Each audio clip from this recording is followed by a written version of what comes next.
رسولہ الکریم۔ آج سائنسی ایجادات اور اس ترقی یافتہ دور میں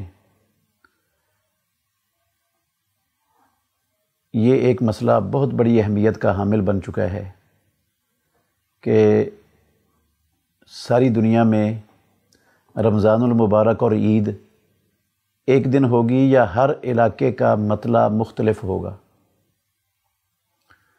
اس میں بڑے بڑے دو اقوال ہیں۔ ایک قول یہ ہے کہ ہر علاقے والوں کے لیے اس علاقے کا مطلع معتبر ہوگا۔ جس علاقے والوں کو چاند نظر آ گیا وہ روزہ رکھیں گے اور وہ شوال کا مہینہ سمجھیں گے، اور جس علاقے والوں کو چاند نظر نہ آیا ان کی تاریخ وہ اس تاریخ سے مختلف ہو جائے گی۔ دوسرا قول یہ ہے بہت سے اہل علم کا کہ چاند دنیا کے کسی خطے میں جب ایک بھی مسلمان نے دیکھ لیا، دنیا کے کسی کونے میں بھی، تو وہ ساری دنیا کے مسلمانوں پر لازم ہو جائے گا کہ وہ اس کو رمضان کا مہینہ سمجھ لیں، شوال کا مہینہ سمجھ لیں۔ دنیا کے کسی خطے میں بھی نظر آ جائے، ساری دنیا کا ایک ہی مطلع ہے۔ ان میں سے جو میری فہم اور میری سمجھ کے مطابق جہاں تک میں نے پڑھا ہے راجح قول وہ یہ ہے کہ ہر علاقے والوں کا مطلع دوسرے علاقے والوں سے مختلف ہے۔ اس کی میں موٹی موٹی 3 دلیلیں آپ کے سامنے رکھتا ہوں، آپ نے اس پر غور کرنا ہے۔ پہلی دلیل ہے صحیح مسلم شریف کے اندر حدیث۔ قریب یہ غلام ہیں عبداللہ بن عباس رضی اللہ عنہما کے۔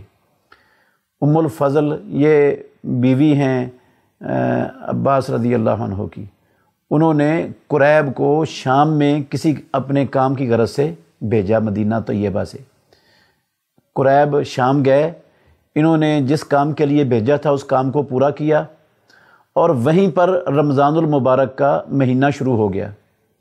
وہاں انہوں نے جمعے کی رات کو چاند دیکھا، یعنی ہفتے والے دن پہلا روزہ بن رہا تھا۔ جب یہ واپس آئے مدینہ طیبہ تو رمضان المبارک کے مہینے کے آخری دن تھے۔ عبداللہ بن عباس رضی اللہ عنہما نے پوچھا قریب سے کہ آپ نے چاند کب دیکھا تھا؟ قریب کہتے ہیں ہم نے چاند جمعے کی شام کو دیکھا تھا۔ عبداللہ بن عباس رضی اللہ عنہما کہتے ہیں کیا تم نے خود دیکھا ہے؟ انہوں نے کہا ہاں میں نے بھی دیکھا ہے، لوگوں نے بھی دیکھا ہے۔ تو سب لوگوں نے روزہ رکھا ہے۔ امیر معاویہ جو امیر المومنین تھے اس وقت انہوں نے بھی روزہ رکھا ہے۔ عبداللہ بن عباس رضی اللہ عنہما کہتے ہیں کہ ہم نے تو ہفتے والے دن شام کو دیکھا ہے، اور ہم جو ہے نا ہفتے والے دن کے اعتبار سے ہی اپنی گنتی کو پورا کریں گے، یا 30 روزوں کو پورا کریں گے، یا ہمیں پہلے چاند نظر آ جائے۔ تو قریب کہتے ہیں کیا آپ امیر معاویہ رضی اللہ عنہ کی رویت کو، ان کے روزے کو معتبر نہیں سمجھیں گے؟ انہوں نے کہا نہیں۔ عبداللہ بن عباس رضی اللہ عنہ کہتے ہیں نہیں، ہاکذا امرنا رسول اللہ صلی اللہ علیہ وسلم، ہمیں رسول اللہ صلی اللہ علیہ وسلم نے ایسے ہی کرنے کا حکم دیا ہے۔ تو یہ حدیث اہل علم نے اس سے ایک تو ان الفاظ سے استدلال کیا ہے کہ ہاکذا امرنا رسول اللہ صلی اللہ علیہ وسلم، یہ جو عبداللہ بن عباس رضی اللہ عنہما نے کہا یہ دلیل ہے، محل شاہد ہے کہ ہمیں رسول اللہ صلی اللہ علیہ وسلم نے ہر علاقے کے لوگوں کے لیے اپنے علاقے کے مطلع کا اعتبار کرنے کا حکم دیا ہے۔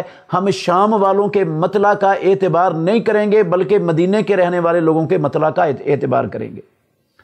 دوسری بات یہ ہے حضرت عبداللہ بن عباس رضی اللہ تعالی عنہما ان کے اس قول کے خلاف کسی ایک صحابی کی بھی رائے نہیں تھی، کسی نے بھی ان سے اختلاف نہیں کیا۔ تو یہ صحابہ کے دور کا اجماع بن گیا اس بات پر۔ اور تیسری بات یہ ہے کہ صحابہ اور تابعین میں سے کسی کا قول بھی، کسی صحابی کا اور کسی تابعی کا، اسی حدیث کے بنا پر، یہ عبداللہ بن عباس رضی اللہ عنہما والی جو آپ نے سنی ہے، اسی حدیث کی بنا پر کسی نے اس میں اختلاف نہیں کیا، نہ صحابہ میں سے کسی نے اور نہ تابعین میں سے کسی نے۔ تو ایک دلیل تو یہ ہے کہ شام والوں کا مطلع اس حدیث سے معلوم ہوا اور ہے، اور مدینے والوں کا مطلع اور ہے، اور عبداللہ بن عباس رضی اللہ عنہما نے اس کو رسول اللہ صلی اللہ علیہ وسلم کا حکم قرار دیا کہ اللہ کے نبی نے ہمیں ایسا ہی حکم دیا ہے، ہم ان کے مطلع کے پابند نہیں ہیں۔ دوسری دلیل یہ ہے کہ رسول مکرم صلی اللہ علیہ وسلم 10 محرم کا روزہ رکھا کرتے تھے۔ پھر آپ صلی اللہ علیہ وسلم نے فرمایا میں آئندہ سال زندہ رہا تو ضرور 9 محرم کا روزہ رکھوں گا۔ یہ جو رسول اللہ صلی اللہ علیہ وسلم کا 10 محرم کا روزہ ہوتا تھا یا 9 محرم کا، یہ حجاز کے جو ہے نا حساب سے ہوتا تھا، حجاز والوں کے حساب سے۔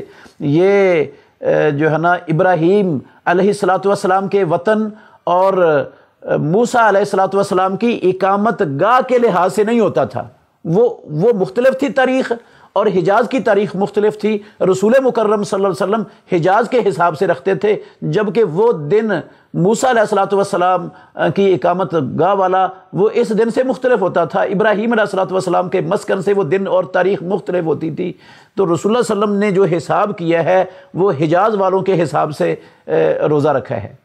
تیسری دلیل یہ ہے کہ جو علم فلکیات کے ماہرین ہیں وہ کہتے ہیں کہ یہ جو مطالعے کا مختلف ہونا ہے نا دنیا میں، یہ حس اور حقیقت پر مبنی ہے، حس اور حقیقت پر مبنی ہے، کیونکہ چاند مغرب سے طلوع ہوتا ہے، اور یہ جب چاند مغرب سے طلوع ہو جائے تو مغرب والوں کے لیے تو وہ تاریخ ہو جائے گی چاند کی پہلی تاریخ، لیکن مشرق والوں کے لیے ضروری نہیں ہے کہ وہ چاند کی پہلی تاریخ ہو۔ شیخ الاسلام ابن تیمیہ رحمۃ اللہ علیہ انہوں نے اسی بات کو اپنے فتاویٰ میں ذکر کیا ہے اور ترجیح دی ہے اسی بات کو کہ یہ ممکن ہے کہ چاند مشرق میں نظر آئے تو لازمی طور پر وہ مغرب میں مانا جائے گا اور مغرب کے اندر اس کو تسلیم کیا جائے گا۔ مشرق میں نظر آنا یہ مغرب والوں کے لیے بھی معتبر ہوگا۔ ولا ینعکس، شیخ الاسلام ابن تیمیہ کہتے ہیں اس کے الٹ نہیں ہوگا کہ مغرب میں چاند نظر آیا تو وہ مشرق والوں کے لیے اس کا اعتبار لازمی ہوگا، ایسا نہیں ہو سکتا۔ وجہ اس کی یہ ہے کہ جو چاند ہوتا ہے پہلی رات کا، وہ زیادہ سے زیادہ 45 منٹ تک اس کو دیکھا جا سکتا ہے۔ تو مغرب میں جہاں سورج غروب ہوا ہے وہاں سے جو ہے نا 45 منٹ سے زیادہ یہاں فاصلہ ہوگا سورج کے طلوع اور غروب ہونے کا۔ وہاں بسا اوقات چاند کی تاریخ 1 دن یا 2 دن مختلف ہو جائے گی، ہو سکتی ہے، ممکن ہے، کیونکہ جہاں سے 45 منٹ پہلے سورج 45 منٹ کا فاصلہ ہو جائے گا سورج کے غروب ہونے کا، وہاں مغرب میں تو سورج غروب ہو گیا اور ادھر تو سورج ابھی کھڑا ہے۔ 45 منٹ سے پہلے جو جگہ ہے مشرق کی طرف، وہاں تو ابھی سورج موجود ہے۔ تو جب مغرب میں نظر آ گیا ہے 45 منٹ تک وہ دیکھا جا سکتا ہے، اور ادھر مشرق کی طرف 45 منٹ تک ابھی بھی سورج موجود ہے، تو وہاں پر یہ سورج کی موجودگی میں جو چاند پہلی رات کا نظر نہیں آ سکتا، اس لیے وہاں پر اگلے دن یا اس سے اگلے دن چاند نظر آئے گا۔